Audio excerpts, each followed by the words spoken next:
Bonjour, bon dimanche, fidèles téléspectateurs de CCTV. Nous sommes très contents de vous savoir nombreux à l'attente de ces programmes. Et nous osons croire que nous travaillerons surtout grâce au soutien de notre partenaire Kiné Congo, le sponsor officiel du canal de Vedette. Nous remercions très sincèrement Dr Moutamba. Donc, bien des bonnes choses à vous, docteur, pour votre soutien. Et nous allons aussi vous rappeler qu'à la télé, c'est Moro Njambe qui réalise à l'exploitation Bruno Nzinga, et à la radio, notre très cher Junior Kassanda, à la régie d'antenne de Jacques Wandenga Bazou, à la programmation de notre très cher Jameda Luosu. Voilà, alors à la télé, c'est Romain Makonda. Merci beaucoup à vous qui nous suivez en ce net moment. Et nous pensons aussi à Dadi Koussaka, à la prise de vue. Très bien, le quorum est atteint. Alors, déjà place à notre sponsor.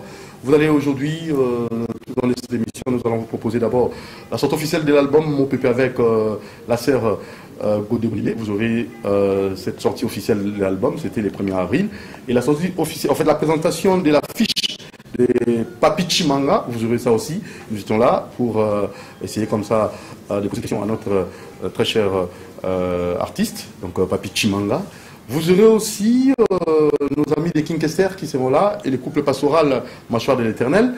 Et vous aurez aussi notre frère Kams Kamanda pour un concert qu'il prépare. Donc vous aurez des précisions avec lui. Et enfin, Zachary Bababasoué qui sera avec nous pour essayer comme ça de donner ses opinions, en fait, ses différents points de vue concernant le décès que nous avons. Nous avons perdu deux baobabs de la culture. Donc il y a Maître Liolo et aussi, vous savez, Sima Olutumba. Alors il va aussi analyser, argumenter là-dessus. Et pourquoi pas des projections pour essayer comme ça de mettre un peu de l'ordre, donc de mettre de l'ordre dans ces secteurs culturels pour que nos artistes puissent gagner, vivre et surtout gagner aussi partant de leurs œuvres. C'est très important. Allez, c'est parti avec le sponsor d'abord. Kiné Congo. Kiné Congo, tout bêtement dans Lingala Penza. Pavillon entrée 6, dans le stade des Martyrs. Bapesi, na batonyonso, au bazan la muta AVC nandaku, abelaka AVC. On dit baba Congolais batambo on a AV. Soka au vaccin, moi choc mouké, c'est le vaccin malamoro. Alors, au bazan la AVC. Kiné Congo zo répertorié. Les autres dans la famille, nous avons AVC. Boya na yena entre 6 à stade des Martyrs, bako soigner gratuitement. A refuta na yelo comme côté.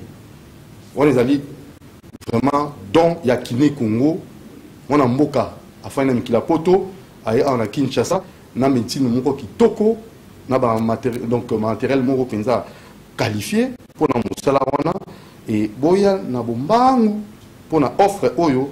Pour nous bolingo na mboka Congo soko ko benga Kiné Congo to pesi numéro à contact aux ane ko na AVC bo me nda kuti kinde ba soigner ya ofeli 09 94 99 55 36 na rappeler numéro 09 94 99 55 36 kinde ande ko na AVC na Kiné Congo à cause du traitement, il y a Ophélie.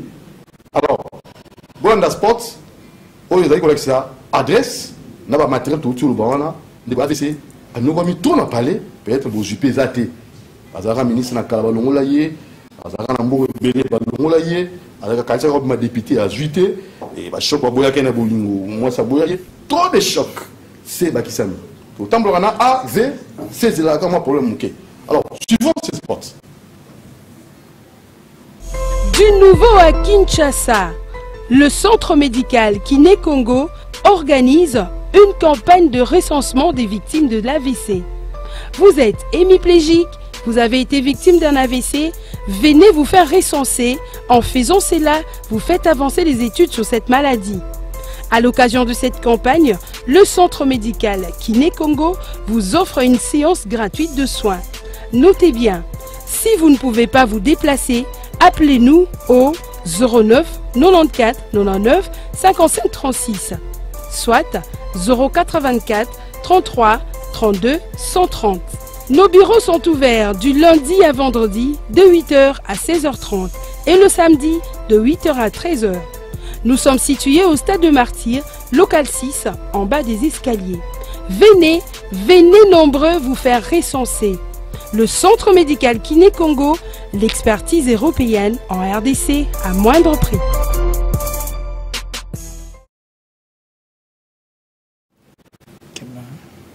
Voilà, donc sport est confirmé comme on sur le bas. Boké na bombango pour na bo sunga ndeko rabino mama bino ya yale ki na bino azobela AVC akina kozwa traitement ya Ophelé na Kiné Congo pa ndeko na biso bandeko na biso bazali belé kuna et surtout grâce ya médecin docteur Mutamba Guy Kaumbu mona mboka zali na kamikila poto na ko tshela biso makamba malamu pe ba matériel ya elongo bani pona ko sunga ba maladi oyo ya AVC makambo ya mikuwa ba miske za ba problème lié à za makasi azali médecin kinésithérapeute donc physique il y a mon spécialiste alors bien le numéro donc tu rappelles bino o na couper ça qui na libota papa Tazonga ndenga zalaka donc le numéro comme vous avez bien dit donc le 09 94 99 55 36. Allez, on va cette fois-ci vous laisser suivre la sortie officielle de l'album Mo Pépé. C'était le 1er avril, poisson d'avril, avec la sœur Godé Bondembe. C'est un abisso à Miguel Koloba pour pièce avec explication dans l'Italie album voilà Mo Pépé. Alors, tous ceux qui va réponse, il y avait la présence dans la salle, tout le monde qui Bobo Bondembe, il y avait le pasteur Ramos Mbayo, Azalaki Pewana, et pourquoi pas Aziz Makoukoula, tout le monde est sous la chroniqueur, nous sommes Azalaki Pewana, le frère Patrice Ngoyi Moussoko, président de la mission chrétienne et Azalaki Pewana, et tant d'autres personnes, c'était vraiment une réussite totale. Alors on va suivre, c'est bon, on peut déjà aller, on va suivre ça avec le temps, mais on va d'abord vous présenter les invités du jour. Hein. Très rapidement, le couple pastoral. Bonjour, couple pastoral. Bonjour. Mâchoire de l'Éternel. Doudou Montiri. Santé-ça bien? Ça bien, par la grâce de Dieu. Par la grâce de Dieu. Par la grâce de Dieu, ça va, ça va. Ah, par la grâce de Dieu, ça va, ça va. Et de l'autre côté, nous avons aussi notre frère Kams Kamanda. Bonjour, frère Kams. Bonjour, papa Doudou Montiri. Santé-ça normal? Non, Ngolo. Santé, ça va, Ngolo. Déjà, concert, nous avons ça. Oui, la Pâques. C'est le bon Pâques, c'est pour 14 à 14h, donc le dimanche prochain. Il y a une occasion, et que Toyana et Tando, qu'on comprendre que cette fois-là, il y a une fois c'est qu'on va vivre, parce que mes collègues, tout à Noël, comme si on ne comprenait pas pourquoi on doit créer Noël. Et maintenant, là, tout repos gagne à Pâques, il faut comprendre pourquoi je dois créer Pâques. Solité, au kota na lisolo ya Pâques mokakatani obimbe mokakatani et l'axini ya mboko célébrer Pâques et bongi na yo oye ba ko consommer yesu na mobimba so consommer yesu na mobimba te okoma lokola ba juif e bongaki yesu abotama na Jérusalem bisike ezalaki te akebotama na Bethléem mais comme il peut kufa akokufa na Jérusalem kaka bango bato ya Jérusalem batandele mandala la po bayamba yesu do ba comprendre ki te. Ok. Vous comprenez? Le bas comprenez que wana mobixinde adinga abotama na Jérusalem, akebotama na Bethléem. Mais basu mandala la ba montre pas. Donc difficulté maintenant nous allons na biso ba. Ba moi na loyenge bandaka la. Loyenge bandaka la ibandi la lote. Et on a même ba sur les lots tozo sama na loyenge. Madame moi qui est l'église très fatiguée, vous sentez face moi là na boîte. To boite basu mjiwa kina ko mutalinga Yesu. So so ba bunda kebo l'église na mongo ba bakina na ba fula. Po ba bomba mipende tout ça. Il y a dans la fula ta na okenda so apesi na bi putate na kena ngai ça ni. Donc moi qui sika ayi ko mama okenda. Loyenge.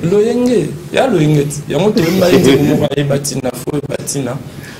Ah mais on va faire non. Na so batina no salela kanzambo. La persévérance est si laissez-moi causer l'olendo. Akiti na se akata makambo ya baye bazanga basungi. Ikomitanga na moto koyeba komi bonza na yeu. Poisongi se sengo na mitemo ezokai. luka lisungi oyo kende tina yo. Après avoir réfléchir, investissement ya bato na bomo inanga ezali zéro. Ezali natalela kaka le génique. Prakata makambo nanga ndenge ya kataki ya na shilo. Yango ndetina yo. Je dois me réjouir parce que je sais, je suis compté parmi les élus. Je dois me réjouir. Ça, c'est ma chanson préférée. On a parmi les chroniqueurs, on a parlé de Malamu, de Koumisi, de la téléméniango, la téléméniango, l'artiste, l'aventure, la musique, il y a Congo. Donc, on fait les bagrants, la Tiga Bisso, la Jacques Maramou, sérieux, les lots sous papa le tombé au bac. Mais bateau, ça va aventure. Les homosexuels, artiste, ça faut ça c'est compliqué. Alors, on fait comment, Moro Djabé? On va d'abord vous finissez, on répète un concert, mon colonini, et vous allez à Wapi. Ok. Et ça, il y a une différence. Il faut tout mes kabola, surtout kabolate. Il y a un esprit à concert. Donc, on a une célébration Pâques. Pâques, les 21. Mais biso maintenant, toujours célébrer Pâques parce que moi, moi Pascal. Donc, les 14. Pourquoi les 14? Parce qu'on doit célébrer. En réalité, pas que ça les 21. Surtout que sur les 14, tout sur la mabo. Pourtant, comme le 21, la Pâques maintenant, il y a Agnon Namobima. L'entièreté, Makileta. Tokozala na Masina Petro Congo. Côté na Petro Congo, na Alenzazi Sekoni. Avenue Limité, et ça, espace moi mon les gens en autoroute. Donc au côté wana, au Pessinoka 2000 francs, et Trozalana na bateau Martina, au Meli Martina, Ndengolinga. Donc vraiment, ce boyana ma personne mi kate parce que on nomme la Martina. Trozalana, et ça célébration. Tozoya na esprit yakoya pour célébrer Pâques. Tozoya un esprit à concert parce que surtout un esprit à concert, to kokota ba kakatani, to yimi ba kakatani. Si c'est pas le Pâques n'est sur le ngete po. Ba nyonso ba simbaka table à mon cousin le yenge ba skuza beta maka film. Donc tant ozo kende na célébration Pâques, faut ya penza pour comprendre qu'il faut aller à nyon na entièreté. Nina lo babwe. Tokuta na wana Nicolo bayaya baleki boyebinga na mwana na bino baza leki na bino baza frère na bino et tous ala na boyokisa na sonité bana nyonso ya Tchang tozana 15 groupes ya Tchang tozana plus de 30 églises tozala wana donc toya tobenya ngo célébration Pâques et ça cadeau signé Mangalou mutabi abengi bandeko na biso Martina tout ça la célébration ya munene ndengwana una ne salama tchango eza occasion malamu vraiment maman na sali ticket maman nzamba pambola misala na yo nzamba pambola libota na yo papa bana misala na yo te parce que mtu aso s'étonner koya ko sala likita munene ndengwana na tchango vraiment eza facilité nzamba pambola yo et la raison pour laquelle tozolo bana batu nyonso tozala wana ba groupe nyonso église nyonso ozala et to poni lingomba te 2000 francs c'est rien. On a un bon approche à l'école, même pas. Ils ont évité son bon bassin, ça tout le monde a gagné à gratter. On a un numéro de téléphone. Oui, 089 77 194 79. 089 77 194 79. Sur le 14 à 14h. Le Troza Djawana, toujours célébrer Pâques. Merci Fréquence. Merci Papa Doudou, mon tiré. Et Yabak Césali? Non, Yabak Césaka, Moko. Tous à la attitude, il y a célébration Pâques, concerté. Très bien. Donc, c'est différent. Très bien. Concert, do yeka au bini na ora au bino kei. Mais biso to ko célébrer o ya kufaki o abota makinam. Et puis à Koufi, non seulement Koufi a bela lora papa kufa na lemba. À Koufa pe asekwa. Maintenant muto yo o Yesu azo sekwa na vie na ela sini. Nyonso yo fe sekwa. OK. Musano esekwi libota no esekwi vina esekwi nyonso zo sala fo esekwa mais soki Yesu akufi na vina yo Yesu asekwi na vina yo ke vina esekwi te wana vraiment faut bandela. Merci beaucoup. Qui n'est qu'on peut gotika yote avec le docteur docteur nzamba pa docteur ngana kanti docteur Mutamba. Oui, docteur Mutamba. Kiné Congo. Kiné Congo, oui, Kiné Congo. D'ailleurs, tout ça là-bas. Mais docteur, il y a peu jour, parce que ça l'a fait important. Dans ce que nous célébrer, on a problème, il y a AVC. AVC. Avec AVC, vous avez guérison finie, on a pas 6. Et ça l'a fait, oui. Vous checkez peu malamment comme le but. AVC. Merci beaucoup, frère Kams. Alors, on y va à la régie avec beaucoup de plaisir. Clip, frère Kams, c'est ça. Et juste après, on va proposer. Je suis une face devant la face qui transforme les faces.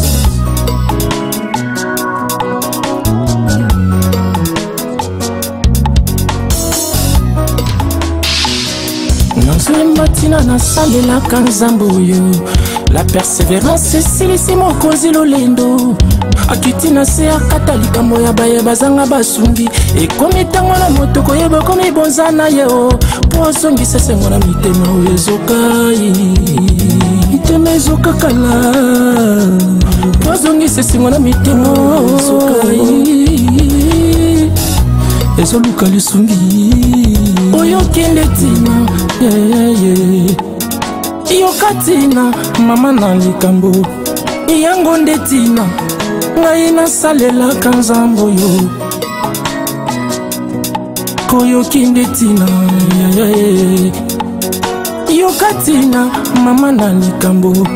Iyango nde tina, ngai na salela kanzambo yo. Yoka nde tina. Salela nzambe nzambe salela yo.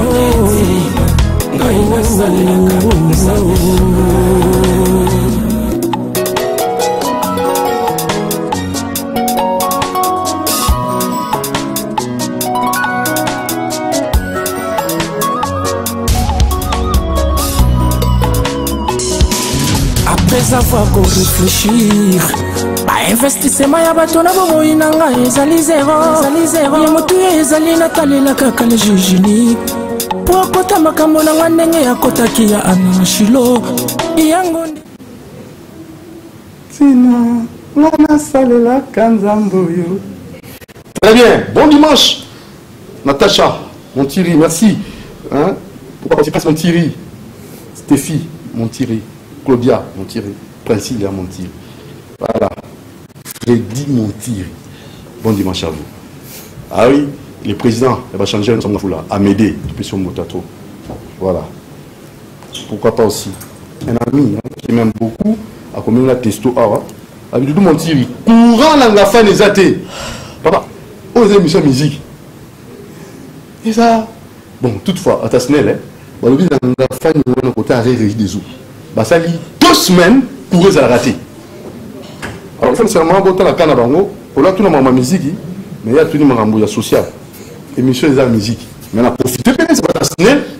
2 semaines, on a commis dans mon foule, on a côté de quartier, on a réagi des eaux pour eux à 2 semaines. On a raté Fatia au Salam Makam. Donc, c'est pas bon. C'est pas bon. Vous êtes le président Salam Moussa. Bah, semaine. 2 semaines. Au final, on a la lumière, on a la lumière. C'est pas bon. Après, tu vas fatiguer. Allez, on va maintenant suivre la sortie officielle de l'album Mon Pépé, Côté Bondende, avec Bobo Bondende. Tu vois ça?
précédents.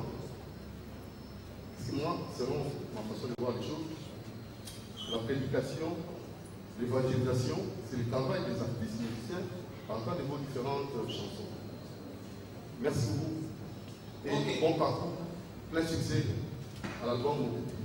Si maman peut Doudou Montier, pourquoi c'est un attaque? Je ne sais pas, mais je crois que c'est tout à fait normal. Lorsque nous allons atteindre nos plaisirs et on est dans l'obligation de matraquer, moi je pense qu'il fallait plutôt nous encourager à continuer ainsi et même nous soutenir parce qu'on a besoin de matraquer le message du saut. Aujourd'hui, moi je vois très mal que les enfants de Dieu, où sont plusieurs personnes matraquent dans nos histoires qui ne touchent rien, qui n'amènent rien dans la vie des enfants de Dieu. Et si nous pouvons matraquer, parce que nous voulons que Jésus-Christ soit prêché partout, parce que nous avons oublié que c'est le message à elle du ciel. Et c'est là que par notre mission, nous devons aller jusqu'à l'extrémité de la terre. Voilà le pouvoir, c'est matraquage. Pourquoi ne pas simplifier d'abord, dire plutôt plus au lieu de compliquer les choses? Non, on n'a pas compliqué. J'essaie de le dire qu'au moment donné, l'Église a tué. La Bible dit l'homme ne peut donner que ce qu'il a reçu de la part du Seigneur. Je l'ai donné que ce que j'ai reçu de la part du Seigneur. Je ne vais pas vous le donner pour plus pour simplifier. Du reste, ce n'est pas moi de convaincre. La Bible dit que le Saint-Esprit convainc le cœur. Et j'ose croire que par rapport à ce thème, c'est à l'Esprit de convaincre le cœur. Est-ce que d'autres albums n'élevaient pas Jésus? Si. Ça a élevé, mais au jour le jour, nous sommes en obligation d'élever l'Éternel.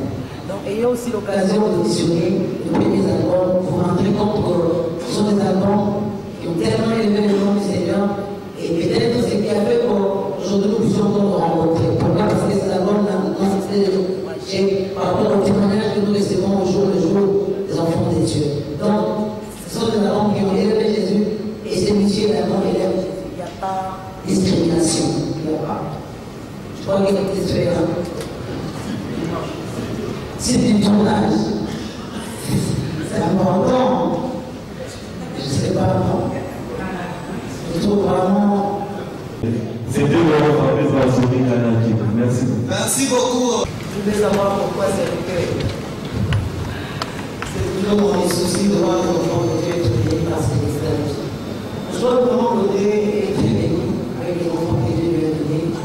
Et ce n'est pas une idée maintenant de l'enfant de Dieu seul. Il y a un fils, un bébé. Il y a toujours même timbre.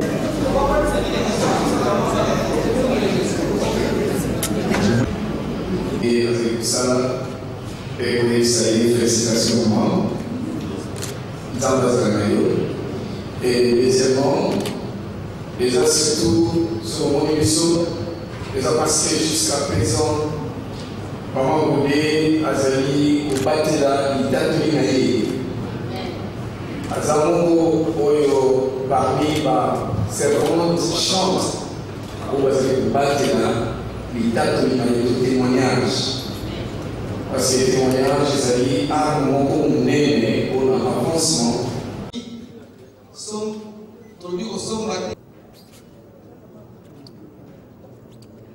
Ok, merci. Tout le monde aimerait voir ça sur YouTube, c'est bien tout ça. Mais je pense qu'il faudrait aussi encourager ceux qui sont inspirés par l'achat des CD, des DVD. C'est encourageant. Je demanderai à tous les chrétiens, vous savez, il faudrait que les chrétiens puissent aussi booster les leurs. Il faudrait que les chrétiens assistent les musiciens chrétiens parce qu'à un certain moment, les musiciens chrétiens commençaient à se plaindre. Ils voudraient même laisser la musique pour faire autre chose. Je pense que c'est une occasion pour encourager Maman Bondembe, par l'entremise de Maman Bondembe, voir aussi tous les musiciens chrétiens, des albums qui sortent, voir comment les encourager par l'achat, par des dons aussi envers eux. Je crois que ce sera un grand motif d'encouragement de leur part. Merci Pascal. Merci beaucoup. Papa Bobo, bonjour. Aux l'homme le plus heureux, les lots, je pense. Oui, effectivement. Les raisons? Bon, les raisons parce que tant que mon salaire est salémé et que et bien mon ami sa bateau, donc il faut que vous soyez content. Alors l'album OPP, Il y a Maman Godé, qui est votre épouse également. Un mot par rapport à cet album? Bon, comme à l'obé, c'est le plus important, mon pépé, c'est les messages, les vents. Donc, tout ça, mon pépé, je crois que c'est les messages.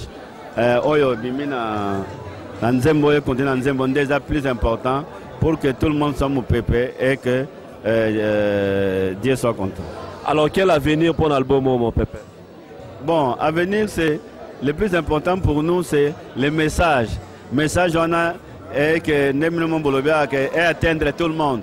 C'est ça, c'est le plus grand souci, atteindre tout le monde à comprendre les messages, on a pour que mon pépé, tout le monde a mon pépé. C'est ça ce qui est plus important et ça les soucis. Merci beaucoup. Merci. Bonsoir. Bonsoir Laurent Fabrice. Écoutez-nous à l'hôtel Béatrice, tu as raison? Ben raison, c'est la sortie ou la présentation officielle de l'album Mon Pépé de Maman Godé Bondembe. Nazo qui invitation, Ndenaye pour participer. Ok, alors album Mon Pépé, balancé officiellement les lots. Voilà, c'était la sortie officielle de l'album Mon Pépé avec notre sœur Godé Bondembe. Vous avez bien suivi. Il y a l'intervention des pasteur Amos Mayo, Bobo Ndembe Somari, il y a le frère Franck Mouladja, et tous les autres qui étaient là. Donc nous avons beaucoup apprécié l'œuvre de cet artiste. Alors nous tenons à saluer M. Roland Lounianga, bien les bonnes choses à vous. Ndekoma Benga Bidou Montiri.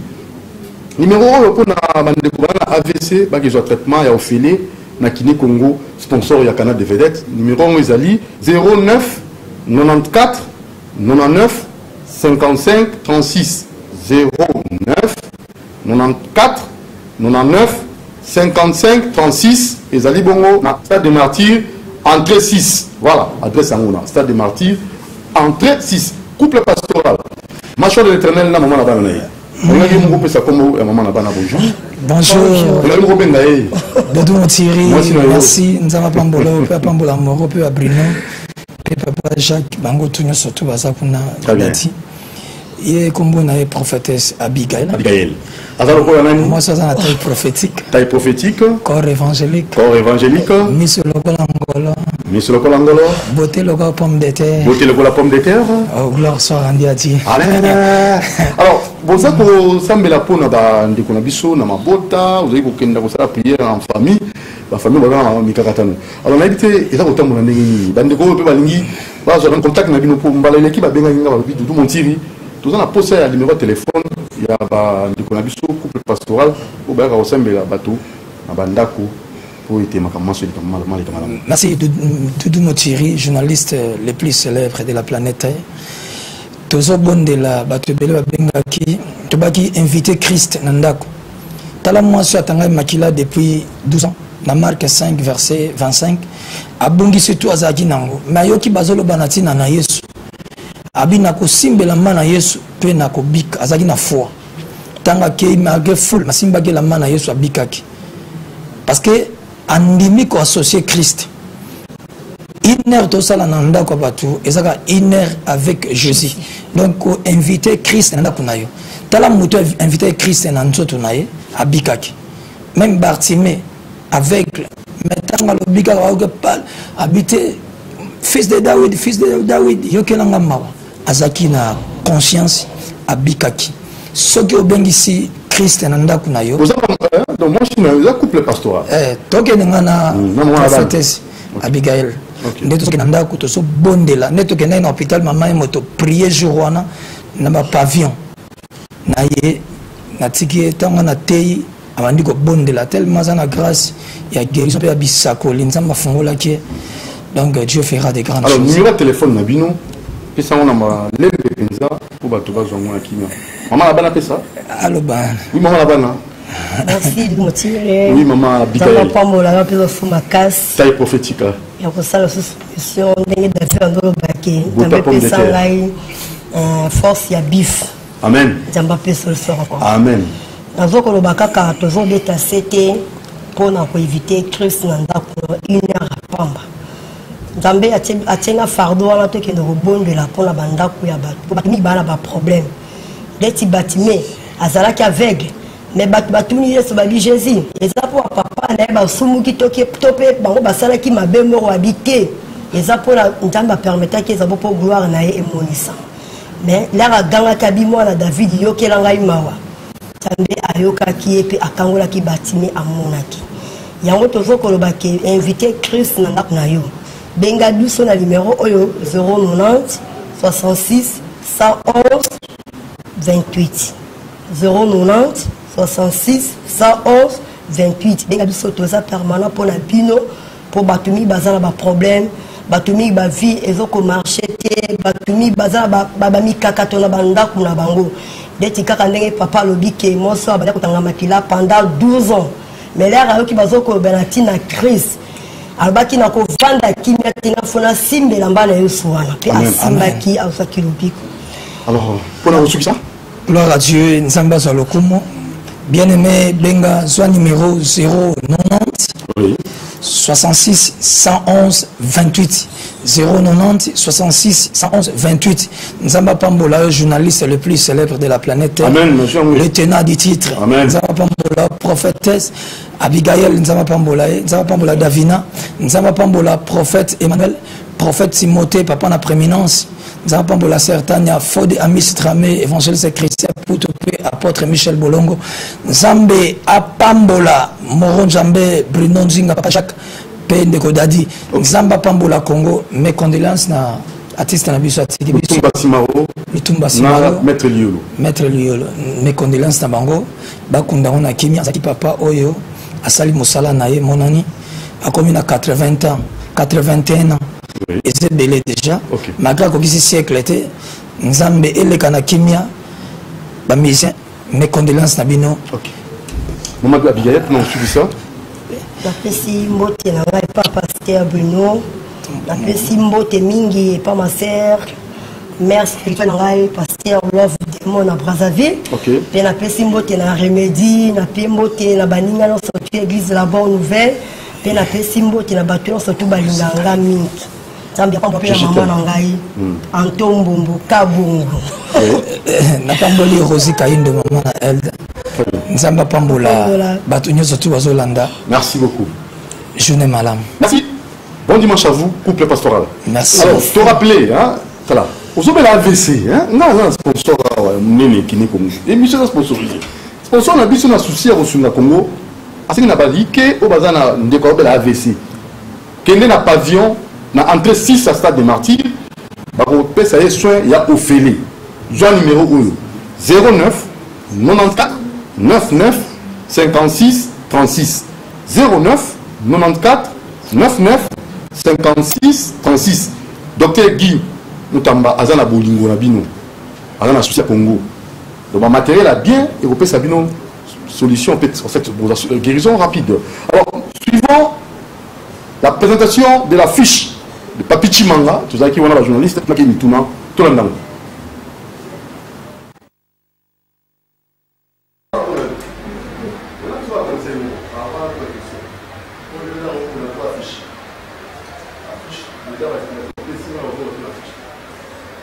Dans la vie, il n'y a pas de repas à tout. Gratuité, la vie de la vie. Tu l'as pour moi. Au fond de 6 ans, on dit que on a vu qu'on vit, on a ça, on a ça, mais là, c'est en vérité.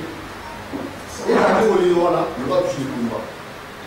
Donc, soit après, il y a posé là, que c'est confirmé, qu'il faut être un pour cela dire, il ne va pas se battre le cigare. Non, il va toucher le combat.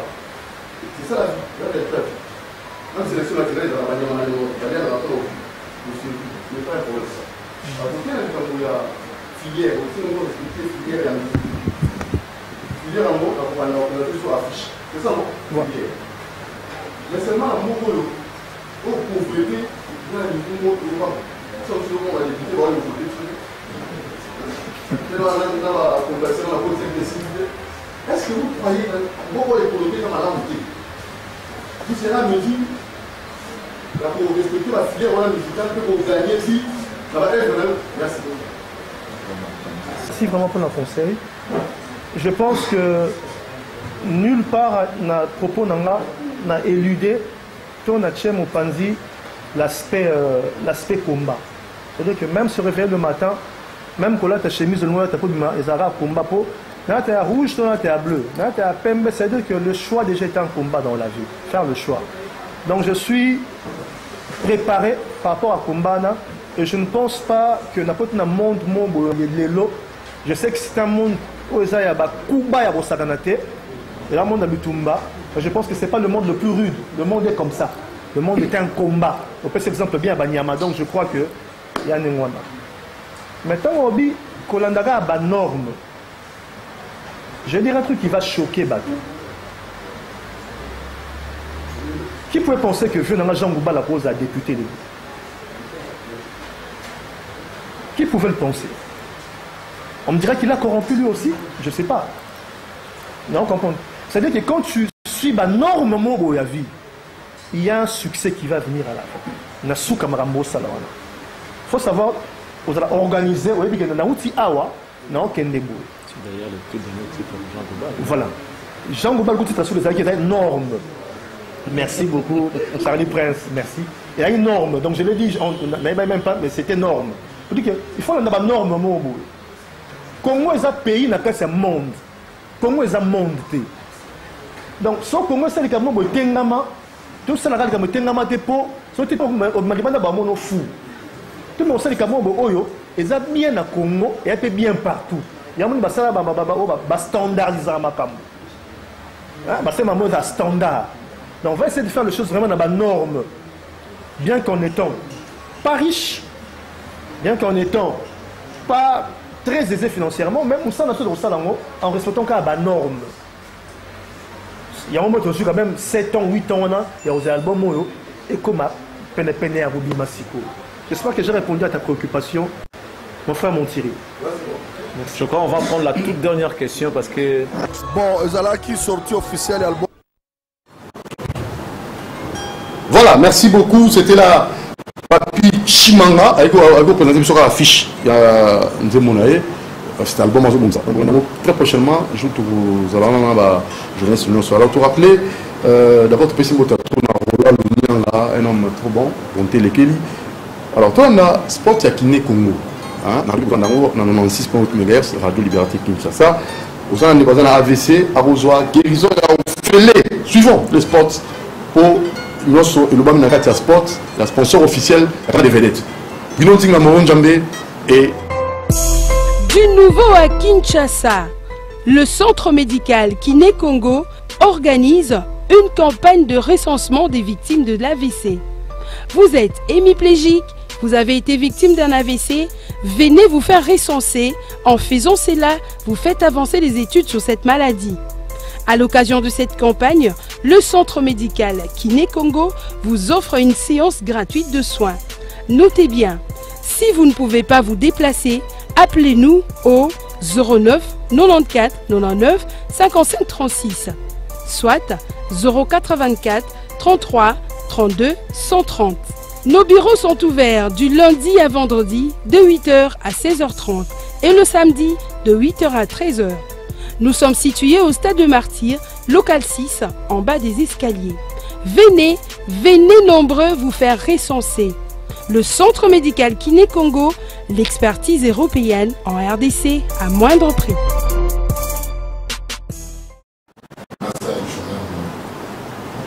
Voilà, merci. Alors, tu rappelles le numéro, donc 09 94 99 55 36, que nous avons problème AVC, traitement au filet, na Kiné Congo, entrée 6, Stade de Martyrs. Na abandonné, a insisté, pour bien la souter, pour que nous avons la solution. Ceux qui ont la moyen de transporter, au bien le numéro, on a parti dans Moutoukaïa aux oeils. On est allé, docteur Guy Moutamba, à la poste à Congolais, pour avoir un problème de santé.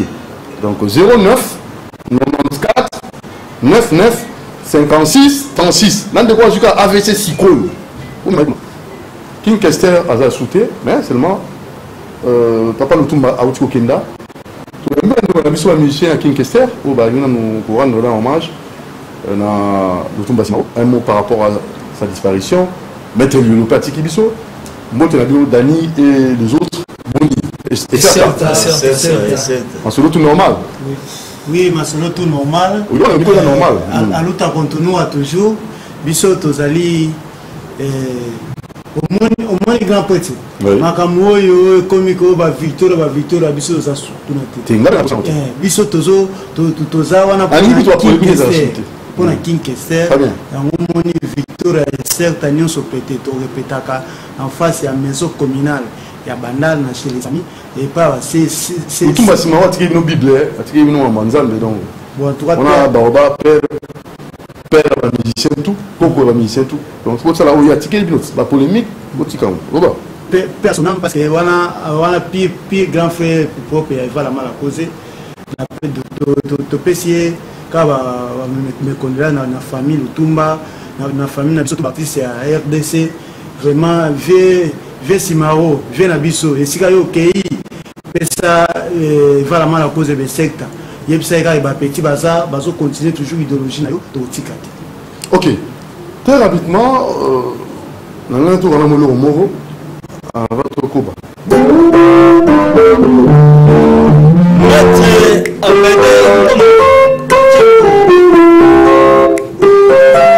champion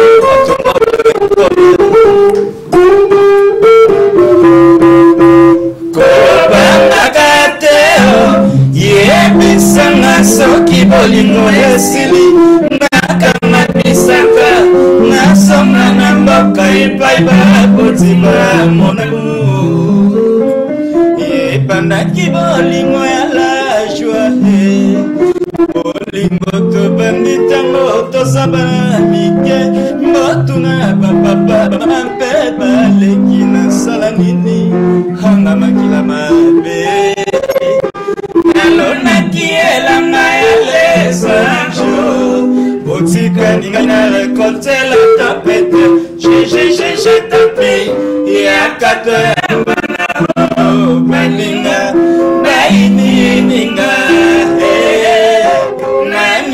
ningonda nanga aebisanga natumisha naompwe bamoni ete ngonda nanga suki ya moto tupo ya baneme atondisi kole ya babishu na kingo na yeo ngonda nanga malasi lokolelanga ya vino. Ça c'est le rythme Quata Philbert pour Moutima, mon côté Freddy.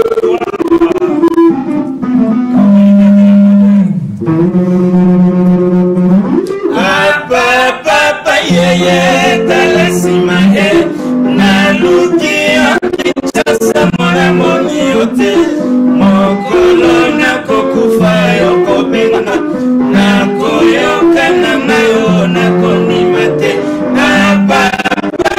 yeye nakokende na mesana nanga sheri kolelaka yo na ntango moye kitaka liboso ya kolala wakela ngai nguya na bokolo bana basilisa kelasi babikisanga nakobenga busanto kokoka lobi ketokende honorable Raoul Sokina waibalela nai na bana yanga baye kobenga busanto kokoka lobi ketokende ngoto lokola boye mapasango ya nanga seko benisa lelo tokende sali pemenya liwa ebongi na talelongi ngoto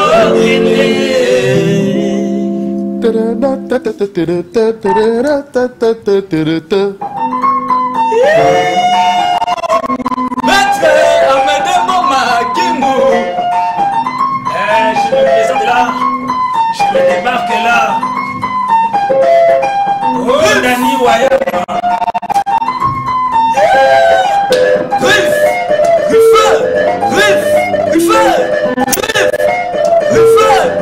ah Doudou Moutiri, journaliste célèbre.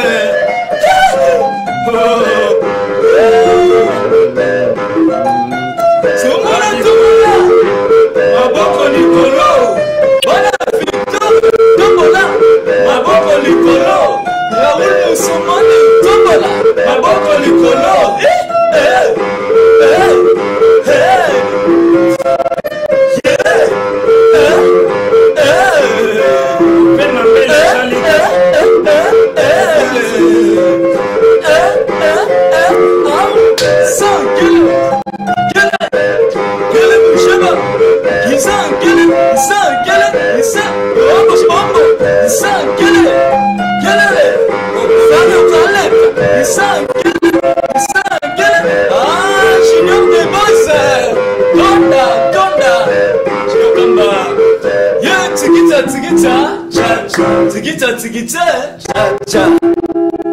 Ils appellent ça, nous avons une formation, et pas professeur en musique.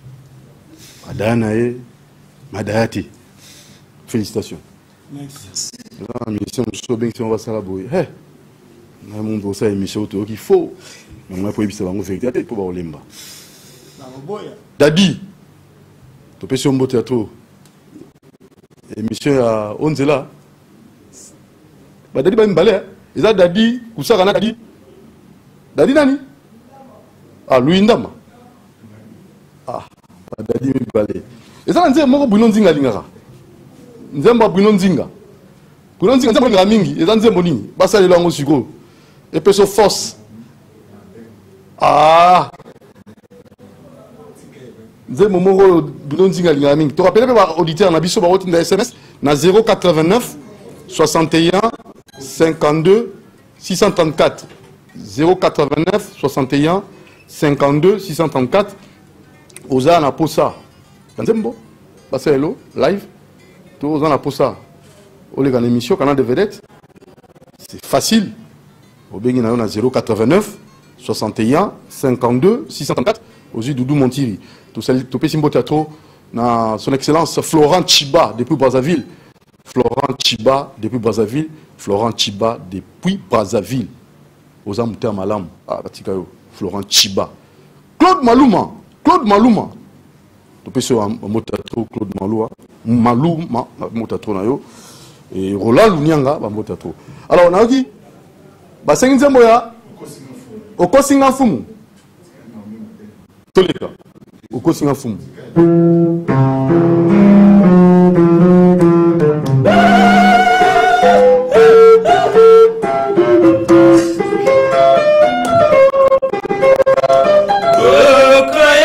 Sango Maya kanita maya lelo Mobala esoba Aye esoba Halalite butu ya lelo Aye esoba Aye shiste sima bolingo mama Amu ya manda yo fotaki Wapi lelo Yo komi kotine ya bolingo, oh ya bolingo, oh sanana fumo malenga, c'est trop tard pour nana, oh ya chiste, oh ya soba, oh ya chiste si ma bolingo, mama, oui, nako ya mo la samedi, oh nako.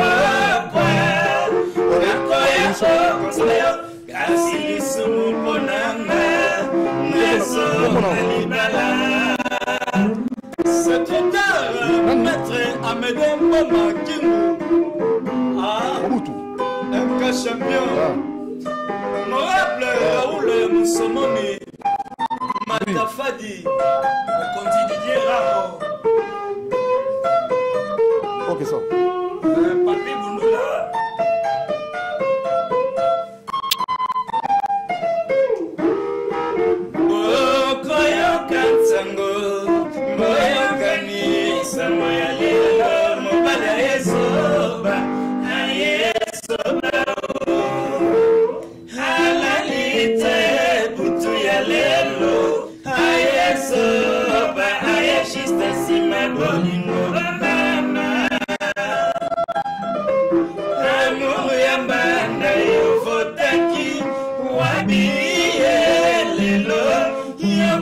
Continue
Voilà, alors Zakari Bababaswe, l'honorable.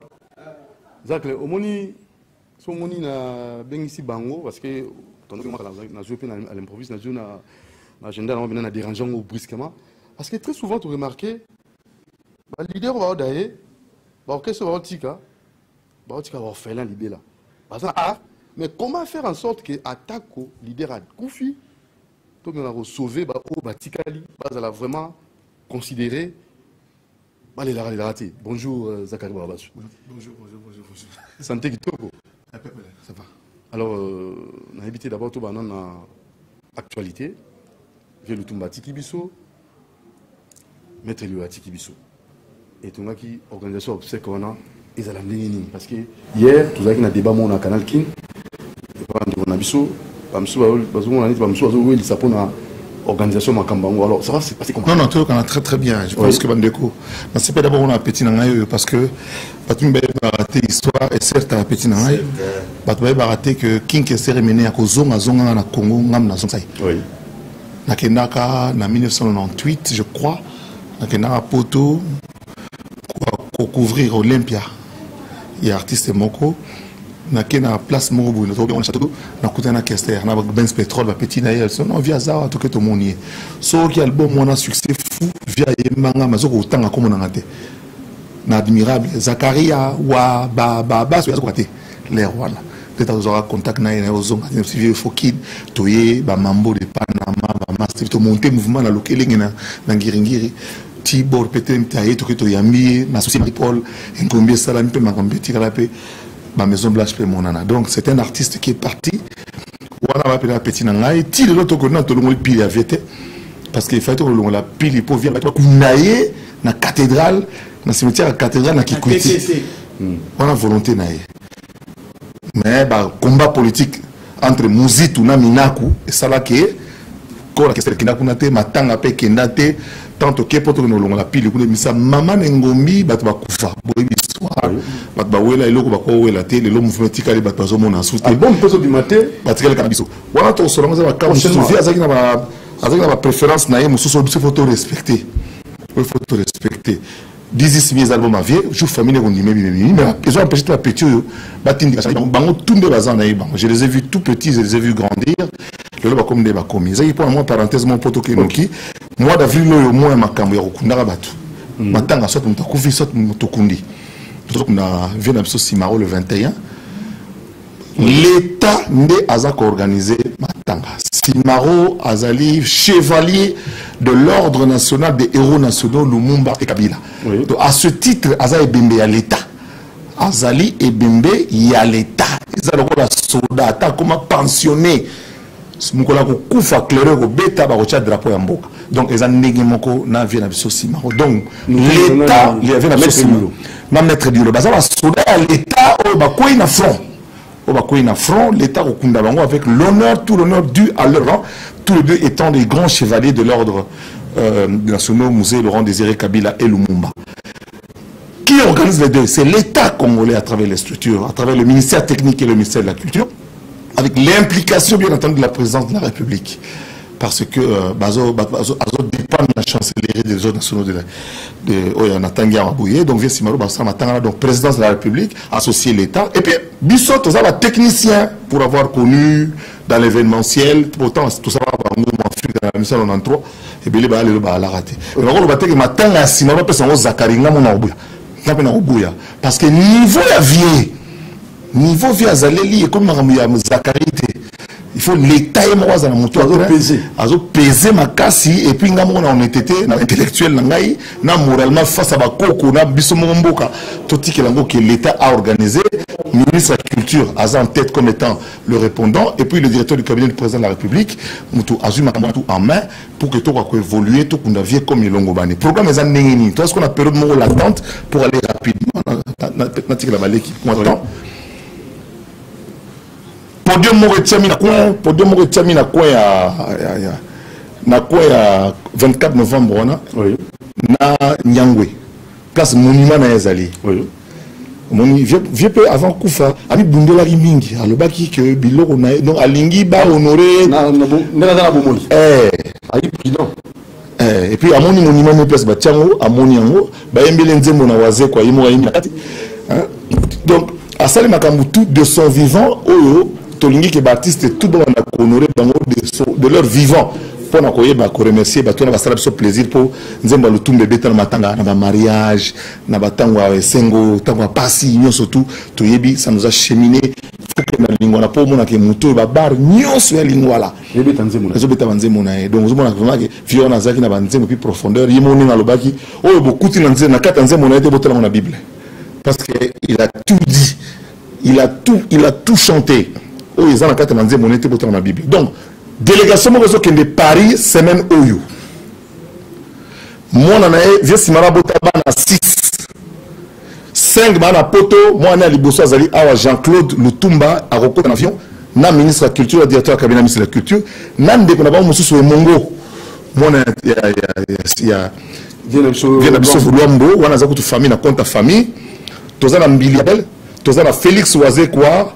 Oyo artiste oyo ba accompagner pour ba kineti Paris comme vendredi formalité ambassade des États à hôpital l'état s'admissimo nango samedi ba longoli corps na morgue place ezali baleki na grande salle église amune na Madeleine Congolais nyonso de partout na membre de famille se retrouver na kata na wanza mamene wana rendre hommage sali makambo surtout ndenge leki bin église bazwa salle moko pembeni wana merci na master tout bona mikili ndenge bo s'impliquer corps elongi wana équipe moko na cargo dimanche le 14 Air France à dimanche le 14 corps ozana kati et au comment à 18h30 koko me komi ezokindi na morgue na biso hôpital à Saint-Antoine nzela podium moko kotiama na marché liberté artiste tout ya côté kuna no babandi lelo podium ezawana podium muso kotiama na limité na chata limité wana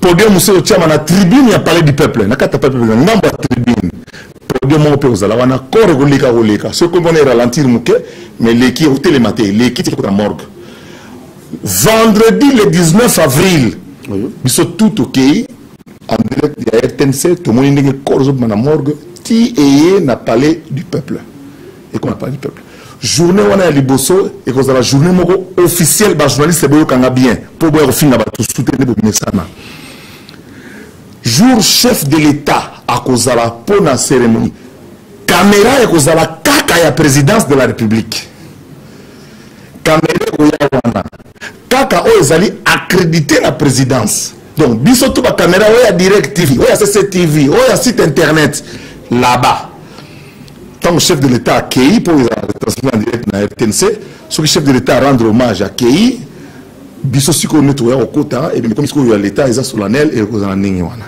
donc toto sa programme ningi opesama soko sala na oza accrédité la présidence le temps que président la biso Fati ou autre ça maman ngomi na state ozala boutique l'état yé aleli vienae pour na viena kisasa olele pena ningi kinwa lelara aleli vienae na indusa na makamu tout ningi zala et puis accueilli biso tu vas continuer tout ça là 3 jours et 2 veillées de nuit ndoule na ndoule ba podium ozala wana mibale donc ndoule na ndoule alors mouvement tout mutazo coordonner ma sola ndoule vers so souci cassé comme d'habitude il peut coordonner ma ndoule vers so souci cassé vers so souci cassé à na studio ba musicien tout ba yé manze momoko pour na rendre so match kane to zala kane to mesana to ko évoluer normalement maintenant avec Simaro mobulute baba na basi bola ta bien tous à la propre tous à la journée to honorer vieux tous à la peine to la ta décemment to bomba nzoto malamu bobi ka finga za la mtaba cc mtama mebele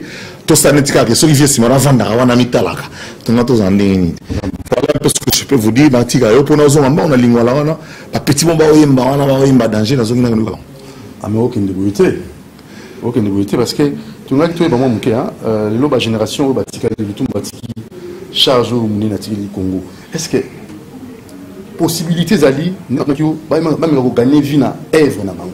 La naki na en un mot même pas aux amis sacrifier la profil s'il vous plaît. C'est le chef de l'État qui nomme son gouvernement sur proposition et parti politique. Donc Ningiza Boye Italie chef de l'État pour confusion confusion et zaranamito batute. C'est le président de la République et Ntaronome Batunaye. Et puis, ici, il y a Bilonia Kala. Bien. Donc, Bilonia Kala, tout donc, il a déjà. Bilonia Kalamba, il a bino. Pour Bilonia Kalamba, il va retourner dans le Sénat. En attendant, pour faire le pour la corruption. Vous comprenez? Donc, Bilonia, vous avez Bilonia. Sika, il y a bateau, il y a des boulots, techniciens, il y a des mots décalés. Mboka est décollé, peut être se décaler dans ma bakala. Vous comprenez? Bateau ba makamongo ba innocenté. Pour toujours bateau belé ba innocent. Pour moi Bernard ngana député ba bigu bin se sona ibina monte. De ba innocent. Donc ça veut dire donc ils appellent bateau ba domaine bateau na domaine na bango parce que mon konzalobi a nimboke to moi. A nimboke keneli bosso. Dans tous les domaines, tout évolue tout keneli bosso. Alors ça va bien. Ba combattant parce que la condition, le président Kabila est présenté, est-ce que va vous fondre va combattant, mon président président. Mon conseil va combattant. S'il vous plaît, mon conseil va combattant. Parce que le président Congo. Chef va combattant. Parce que va combattant, tout le monde va combattant. Alors, il dépasse le premier parti qui est en exil, qui est en exil, à part la version 60, la version le il y a Moukolo, on va faire ça le concours pour journaliste Combo. Qui m'a dit la centaine de version qui a paix à son âme. deuxième temps d'exil en 1981 bataille de pes il y a des gens qui ont kata kini bana mai so on kata kini on etika ba bunga bunga botika bo sali bana posa risasa parce que bakenda depuis 1981 82 83 do ba zonga ba mo etizo sali ba lia maboke nyonso parce que safu do ba zo rater le côté but amona koko alié koko on comprendre de bon comprendre bango que bangona c'est que mukonzi ya ba combattant monde fachi en fait ba combattant kasi bino ne ba pouvoir pouvoir des abino biso ce que comme libanda donc pouvoir des abino ma combattant véritable combattant guerrier il y a liboso il y a comme personne donc ti na bino ko empêcher sous les athlètes parce que on est comme le col à moi et ko on est tout le monde on peut bien pétuter kaka ça bien té mais l'Afrique du Sud déjà c'est bon hein.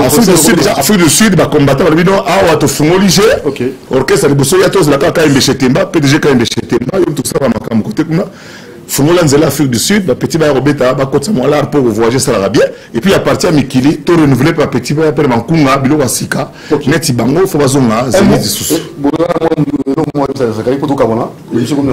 Mais respect, honorable Zakar Babas.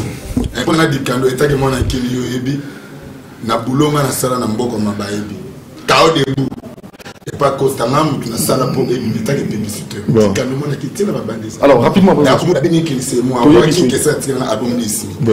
je demande tout justement auprès de vous. Et n'a pas combattant. Oui.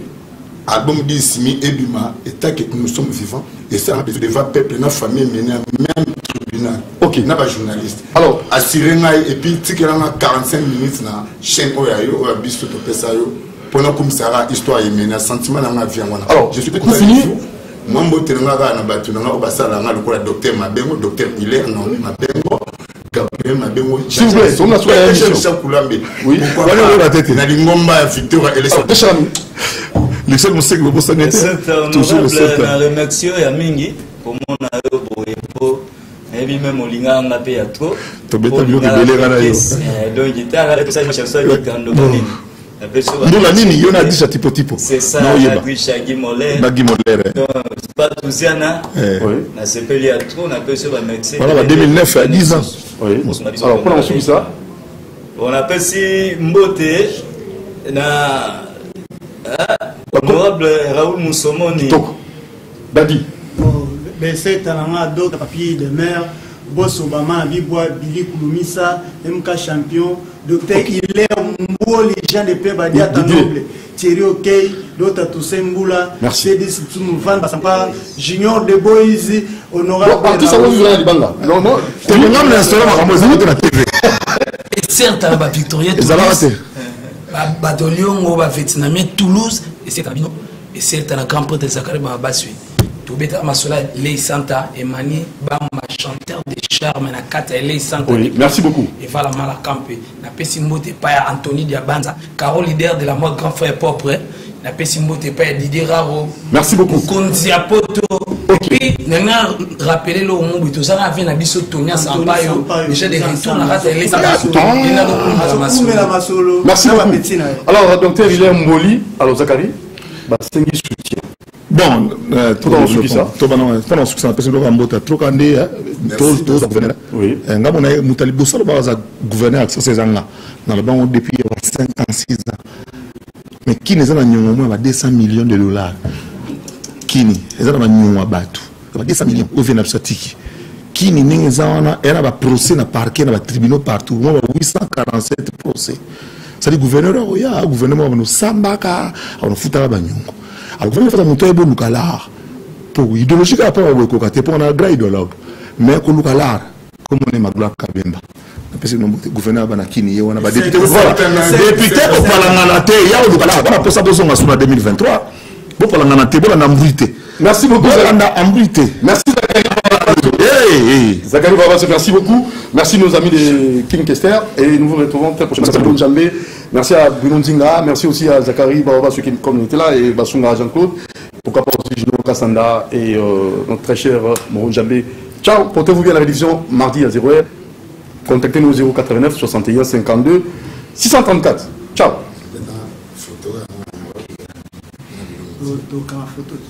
Organise une campagne de recensement des victimes de l'AVC. Vous êtes hémiplégique, vous avez été victime d'un AVC, venez vous faire recenser. En faisant cela, vous faites avancer les études sur cette maladie. À l'occasion de cette campagne, le centre médical Kiné Congo vous offre une séance gratuite de soins. Notez bien, si vous ne pouvez pas vous déplacer, appelez-nous au 09 94 99 55 36, soit 084 33 32 130. Nos bureaux sont ouverts du lundi à vendredi de 8h à 16h30 et le samedi de 8h à 13h. Nous sommes situés au Stade de Martyrs, local 6, en bas des escaliers. Venez nombreux vous faire recenser. Le centre médical Kiné Congo, l'expertise européenne en RDC à moindre prix.